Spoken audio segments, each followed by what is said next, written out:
Hello friends, how to buy the best term insurance policy for yourself? You must be having this kind of questions in your mind since ages. Many millennials, or you can say people or families, they buy term insurance. Normal tendency in today's scenario, we are in 2023 today. लेकिन आज अगर आप देखेंगे 2023 तलक आपने आपके लिए term insurance policy खरीदी होगी, या you might be thinking of buying the best term insurance policy. लेकिन वो कैसे आप बाय कर सकते हैं, आपको चूज करने के लिए कुछ चीजें आपको ध्यान रखना जरूरी है. बट सारे companies, with due respect, all companies are best, but there is one point which you should be very importantly keep in mind before buying term insurance. मुझे ऐसे लगता है कि ये पॉइंट आप अगर सोचेंगे तो यू विल अंडरस्टैंड कि यस, मुझे ये बाय करना चाहिए या नहीं. I will leave it to you. I can also guide you, but still I want you to think about it. क्योंकि आज के डेट में आप अगर देखेंगे तो most of the millennials people, if you see for financial planning, आप अगर देखेंगे तो सेविंग्स पॉसिबल ही नहीं होता है. तो टू द लीस्ट, कम से कम पैसे में आप ज्यादा से ज्यादा इंश्योरेंस बाय कर सकते हैं, वो है टर्म इंश्योरेंस. ये तो आपको पता है. लेकिन आपको जानना ये भी जरूरी है दोस्तों कि क्या ये टर्म इंश्योरेंस मैं जब भी खरीद रहा हूं या खरीद रही हूं, क्या ये सही है मेरे लिए? Is it a right product? How should I choose that? तो ये आपके लिए मैंने ये वीडियो लाया हुआ है, and a small PPT I just play for you, and मैं कोशिश करूंगा कि आप इसके ऊपर सोचें. तो हियर वी गो. मैं ये शेयर करता हूं स्क्रीन आपके साथ.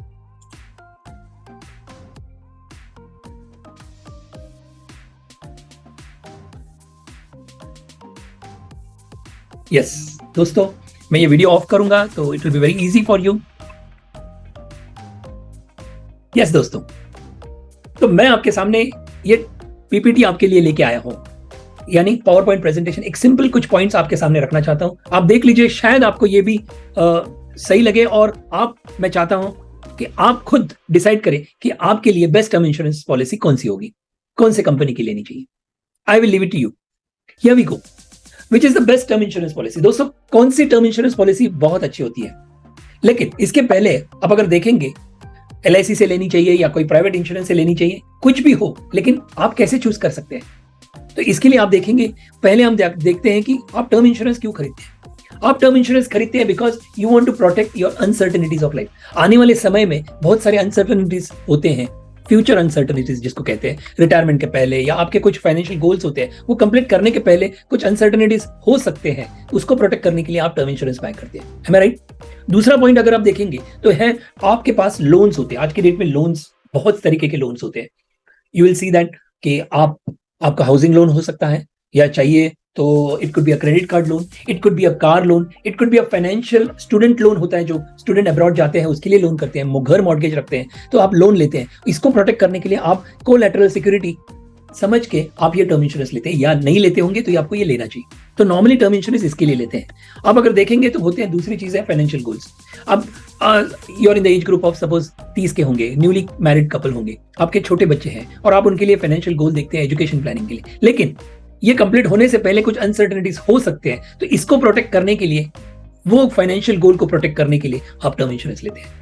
और साथ में आप फिर सेविंग भी करते हैं, म्यूचुअल फंड में हो, या गोल्ड सेविंग हो, फ्यूचर RD हो, फिक्स डिपॉजिट हो, बहुत सारे तरीके होते हैं, या इंश्योरेंस होता है. तो और दूसरी चीज आप देखेंगे तो इनकम प्रोटेक्शन के लिए आप करते हैं. सपोज आप आज 1 लाख रुपए महीने कमा रहे हैं, आज कल को आपको, और नेक्स्ट आपकी एज है 30, और 60 एज तक आपको ये 1 लाख रुपीज मिनिमम तो चाहिए. आपके एब्सेंस में 1 लाख रुपीज आपके फैमिली को आनी चाहिए. तो ये कैसे करेंगे? It is very difficult. कुछ और प्लान नहीं होगा. Nobody else will help you then this term insurance.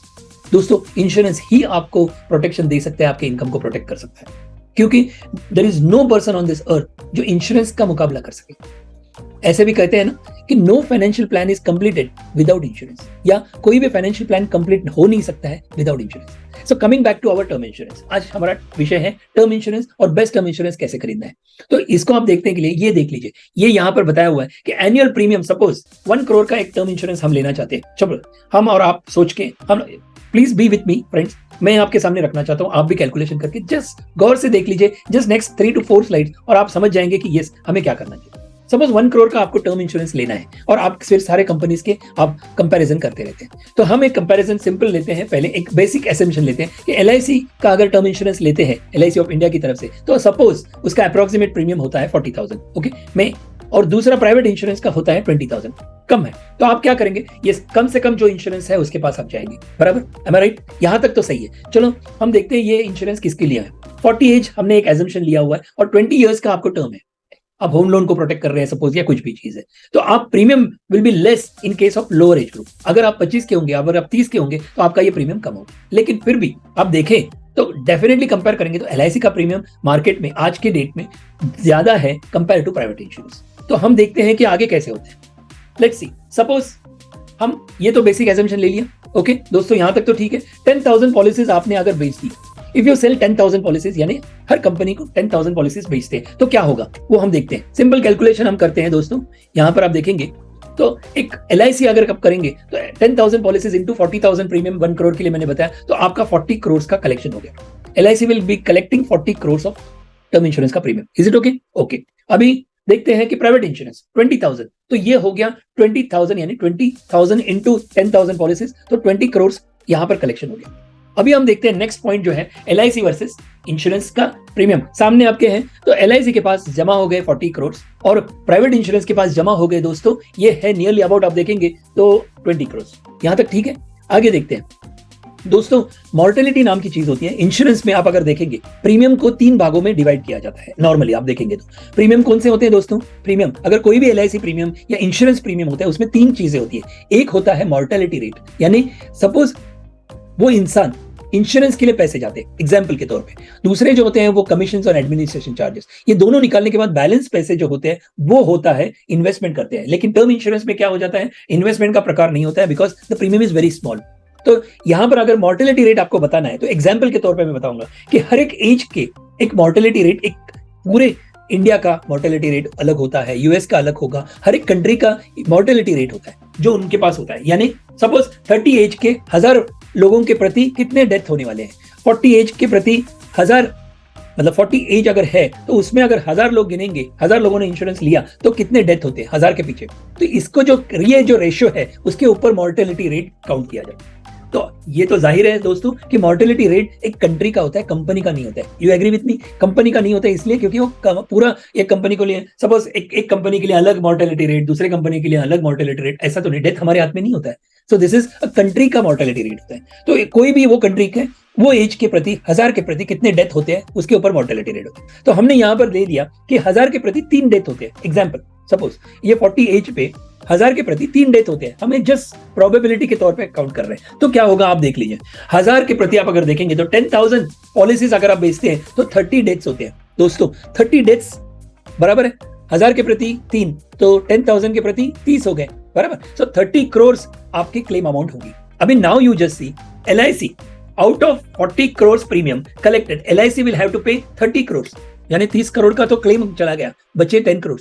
ये एक होता है। और दूसरा आप अगर देखेंगे 20 crore collected by private insurance. दोस्तों प्राइवेट इंश्योरेंस उन्होंने कितना कमाया हुआ है या कलेक्ट किया हुआ है? 20 करोड़। अभी आप मुझे बताइए 30 करोड़ अगर देना है तो कैसे देंगे? It's very difficult. Do you agree? तो कैसे होगा? तो जस्ट दोनों सामने काउंट करते हैं। LIC के पास 40 करोड़ कलेक्शन हुआ, 30 करोड़ का क्लेम आया तो दे सकते हैं क्योंकि 40 में से चला गया। लेकिन 20 करोड़ कलेक्टेड है प्राइवेट इंश्योरेंस में और वहां पर अगर आपको 30 करोड़ देने हैं तो कैसे होगा? It is really difficult, right? तो ये क्या हो सकता है? वेयर एज अबाउट 20 करोड़ जो मैंने बताया, how will private insurance claims companies will pay 30 crore as a death claim? तो इनके पास एक ही चारा होगा दोस्तों। उसके पहले आप अगर देखेंगे एज्यूमिंग एक कुछ तो खर्चा होगा, एक्सपेंसेस होते हैं, तो expenses are nearly about 5 crore. 5 crore का अगर एक्सपेंस होता है तो आप अगर देखेंगे तो 20 करोड़ जो कलेक्शन हुआ उसमें से 5 करोड़ निकल गए एक्सपेंसेस के तौर पे, तो बचा 15 करोड़। तो 15 करोड़ में भी अगर आप देखेंगे तो ये 30 करोड़ का जो क्लेम है ये कैसे होगा दोस्तों? Naturally about 15 death claims may have to be rejected by them and yours also could be one of them. क्या पता है कि मैंने अगर इंश्योरेंस लिया और मैं वो 15 डेथ क्लेम्स जो है रिजेक्टेड में अगर आ गया तो मेरी फैमिली क्या फेस करेगी? दोस्तों यही पॉइंट आपके सामने मैं रखना चाहता हूं। सो मैं नहीं कहता हूं कि आई डोंट से कि ये ऐसे ही होगा या वैसे ही होगा, बट वो 30 में से बिकॉज कोई भी कंपनी अपने जेब से नहीं देने वाली है। Do you agree? ये तो जाएगा डेफिनेटली कहां ना कहां तो नुस्खे निकाल के the claims would be rejected or repudiated, जिसको कहते हैं. So there is no guarantee of death claim settlement in private life insurance company. यहां अगर सिनेरियो देखते हैं तो की बात, I don't say, please keep in mind, I don't say my self, but ये सामने आपके रखना चाहता हूं कि आप देख लीजिए, मैं कोई पर्टिकुलर कंपनी के बारे में नहीं कह रहा हूं, बट ये अगर कम से कम प्रीमियम कलेक्ट होता है तो ये कैसे क्लेम सेटलमेंट होगा दोस्तों. तो hence it is advisable to buy, मैं खाली इतनी कह सकता हूं, advisable to buy from LIC, because आपके पास चांसेस है कि ज्यादा से ज्यादा तो प्रीमियम कलेक्ट किया हुआ है, लेकिन अब क्लेम सेटलमेंट तो हो सकता है, ये चांसेस है. मैं ये नहीं कह रहा हूं कि प्राइवेट कंपनी नहीं करेगी दोस्तों, once again, but still you have to think. Hence I leave this point to you to decide which term insurance you should buy. मैं कोई डिबेट नहीं करना चाहता हूं, ना मैं कोई आपको कोई fault, all companies with due respects are the best, but ये अगर जब टर्म इंश्योरेंस की बात आती है तो मेरे सामने या मेरे माइंड में ये क्वेश्चन आता है, मैं अपने क्लाइंट्स को क्या जवाब दूंगा. तो ये मैं जब कैलकुलेशन हमने की तो I thought I should share that with you. So मैं चाहता हूं कि आप देख लीजिए, LIC of India is the best in life insurance business in the world. Claim settlement अगर आप देखेंगे, उनका डेथ क्लेम रेशियो अगर आप देखेंगे तो 99.7% है. For term insurance plans solutions आपको लेना है, ले लीजिए, लेकिन एक ही मैं कहना चाहता हूं, डोंट गो ऑलवेज कम से कम चीप. अगर प्रीमियम है, इकोनॉमिकल प्रीमियम है, मतलब आपको खाली एक सेटिस्फैक्शन होगा कि मेरा 10 करोड़ का इंश्योरेंस है, 5 करोड़ का इंश्योरेंस है, 2 करोड़ का इंश्योरेंस है, 1 करोड़ का इंश्योरेंस है, लेकिन जब क्लेम आएगा, बड़ा क्लेम आएगा तो क्या. और खुदा ना खास्ता, मतलब आई वुड से कि if at all God forbid अगर कुछ आपका क्लेम रिजेक्ट हो गया तो आपके जो फैमिली मेंबर्स हैं उनका कैसे होगा. उनके गोल्स, आपने ये गोल्स के लिए लिया हुआ है, आपके फाइनेंशियल गोल्स के.